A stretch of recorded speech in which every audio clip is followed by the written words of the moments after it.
Halo, assalamualaikum teman-teman semuanya. Selamat pagi, selamat siang, selamat malam, dimanapun kalian berada. Sehat-sehat semua ya.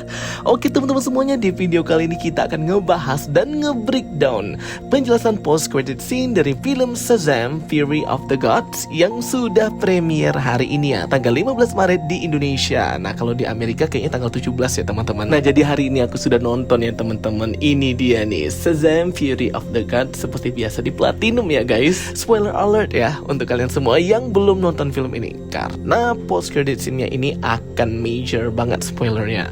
Tapi sebelum itu, aku mau promosi dulu ya kaos-kaos keren dari CoStar Store. Nah, jadi di sini banyak banget kaos-kaos keren aku dapat ya dari CoStar Store. Desainnya juga keren, bagus, bahannya berkualitas dan dijamin tidak akan mengecewakan. Langsung order dan check out. Link Tokopedia dan Shopee ada di description box ya guys. Oke, di awal video ini kita langsung bahas dulu post credit scene-nya ya teman-teman. Untuk full early reaction review dari aku terhadap Shazam! Fury of the Gods ini nanti setelah penjelasan post credit scene ya teman-teman. Oke teman-teman semuanya, setelah nonton Shazam! Fury of the Gods ini sangat mengasyikkan tentunya ya, dan tidak membosankan, sehingga aku rate Shazam! Fury of the Gods 7 out of 10. Nah kalau untuk post credit scene-nya ada dua tuh, middle credit scene dan end credit scene. Untuk middle credit scene-nya itu menampilkan Shazam atau Billy Batson yang direkrut sebagai anggota Justice Society. Nah tapi ini cuman Justice Society aja ya, bukan Justice Society of America JSA yang kita lihat di Black Adam. Nah jadi masih belum tahu nih Justice Society versi apa dan siapa yang ngerekrutnya. Tentunya suruhannya Amanda Waller ya, agen-agennya yang muncul di series Peacemaker dan beberapa cameo film DC lainnya, yaitu Agent Amelia Harcourt dan Agent John Economos. Sebenarnya Amelia Harcourt ini juga muncul di filmnya Black Adam ya teman-teman, tapi penampilannya itu berbeda banget. Nah kalau Amelia Harcourt dan John Economos yang muncul di post credit scene Shazam dan mengajaknya untuk gabung Justice Society, ini mirip banget Emilia Clarke-nya dengan versi Suicide Squad dan juga series Peacemaker. Jadi kemungkinan spekulasi aku Shazam atau Billy Batson ini berada di universe yang sama dengan Peacemaker dan Suicide Squad. Amanda Waller mengirim Agent Harcourt dan Agent John untuk mengajak Shazam dan Billy Batson join ke Justice Society. Amanda Waller berkata dia sangat kuat namun tidak cukup dewasa. Artinya Amanda Waller pun sudah tahu bahwa dia ini sebenarnya masih kecil. Mereka bertemu di tengah hutan. Di sana Billy Batson atau Shazam sedang melatih kekuatannya ya, dengan ciri khas anak-anaknya itu. Ia sedang menembaki botol dan dikejutkan oleh kedatangan Emilia Clarke dan John yang menawarkannya untuk gabung di Justice. Awalnya dia pikir Justice League, ternyata Justice Society, karena si Billy ini maunya di satu grup dengan yang ada Wonder Woman-nya itu Justice League. Tapi kata Emilia Clarke dan John, no, tidak ya. Dan ini membuat si Billy Batson bingung, tapi dia masih tetap gabung sih ke Justice Society walaupun tidak ada Wonder Woman di sana. Billy pun dengan ciri khas anak-anaknya itu mengolok-olok ya nama Justice Society yang mirip-mirip dan terkesan nyontek namanya Justice League. Jadi emang dibuat fun atau komedi jokes gitu ya teman-teman. Dan akhirnya post credit scene pertama pun berakhir di sini dengan bergabungnya Shazam atau Billy Batson ke Justice Society. Kemungkinan Justice Society of America, Cyclone, Atom Smasher, dan Hawkman. Mungkin nanti ada juga Dr. Fate, tapi Dr. Fate versi yang terbaru, karena kan yang tua itu udah mati. Aku nggak ngerti ya teman-teman, apakah Shazam yang versi cerita Fury of the Gods dan yang sebelumnya itu akan dipertahankan James Gunn atau enggak setelah nanti ada restore universe di The Flashpoint. Aku nggak tahu ya teman-teman, semoga aja masih dipertahankan ya teman-teman, karena aku terhibur dan suka banget film-filmnya Shazam ini. Kalau Black Adam jelas nggak usah kita omongin lagi karena sudah di cancel langsung oleh James Gunn. Pasti keren banget ya kalau Shazam Billy Batson ini gabung ke Justice Society. Ia pasti akan diarahkan, akan dilatih menjadi pahlawan superhero yang betulan ya guys ya, jadi nggak seperti anak-anak terus. Tentunya pasti banyak pertanyaan bagi para penonton khususnya yang ngikutin DC Universe. Kok bisa gini, kok bisa gitu, kok bisa gini, kok bisa gitu, kok ada ini, ada itu.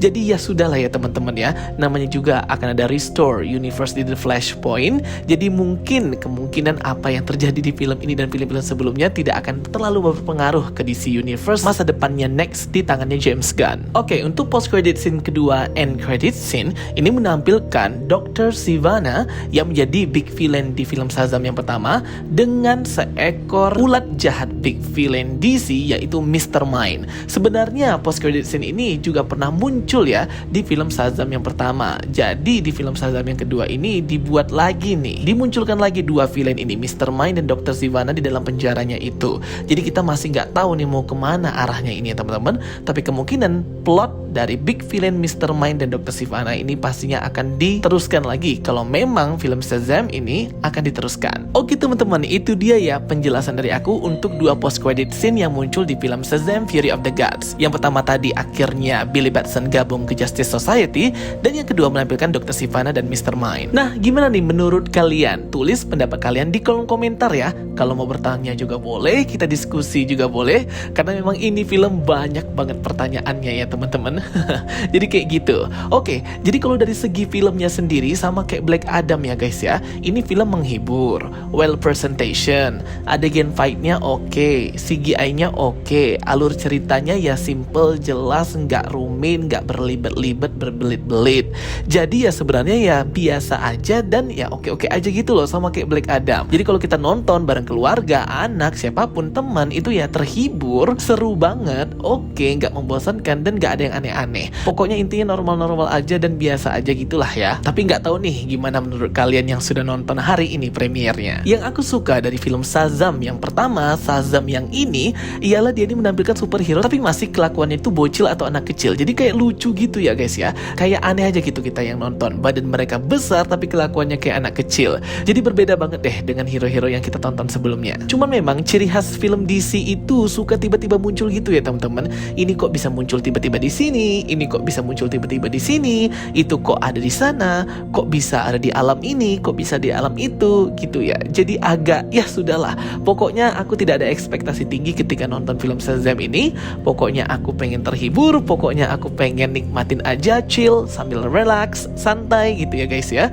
Jadi nggak ada ekspektasi mau A B C D E F G, sehingga kita keluar dari bioskop pun itu tidak kecewa. Pokoknya intinya terhibur sih. Penampilan Wonder Woman yang seperti trik marketing untuk film Shazam ini work ya teman-teman. Dia muncul di akhir menggunakan kekuatan demigod setengah dewanya untuk nge-restore kembali kekuatan dari si tongkat Shazam itu, memulihkan kembali alam para dewa, memberikan kembali kekuatan kepada para dewa Antea dan Shazam itu sendiri, sehingga si Billy Batson ini yang tadi dikira mati hidup lagi. Jadi ini udah masuk ke inti ceritanya. Apa yang dilakukan si Wonder Woman ini major banget ya, utama banget. Cuman muncul di akhir aja kayak entah dia muncul tiba-tiba bisa masuk ke alam para dewa, itu pun entah gimana caranya ya. Pokoknya ya sudahlah. Alur cerita dan jalan ceritanya ya oke-oke aja, sederhana, simple, ya mudah ketebak juga ya teman-teman.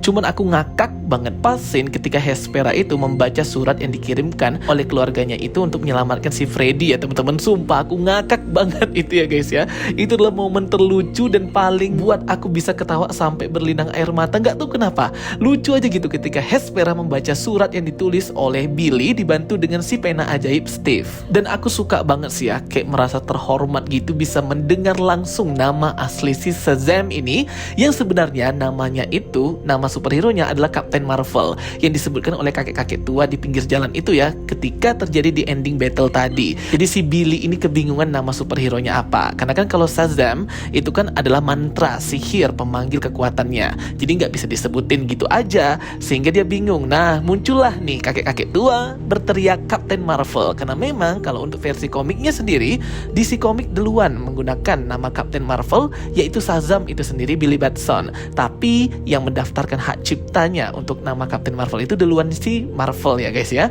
sehingga DC Comic udah nggak bisa lagi menggunakan nama Captain Marvel, karakter hero mereka Billy Batson, Shazam. Tapi aku suka banget sih detail ini ya, si Captain Marvel. Kita ngomong Captain Marvel aja ya. Jadi film Captain Marvel Shazam ini ya oke lah, worth it sih. Kalau kalian mau nonton, nonton aja sih. Pasti nggak akan kecewa dan tidak akan merugikan uang kalian ya guys. Oke, itu dia penjelasan dari aku. Kalau ada pertanyaan silahkan komen di kolom komentar. Kalian boleh rate juga film ini, kritik juga film ini boleh. Tulis pendapat kalian di kolom komentar. Thank you for watching my videos. Sampai jumpa berikutnya. Bye bye.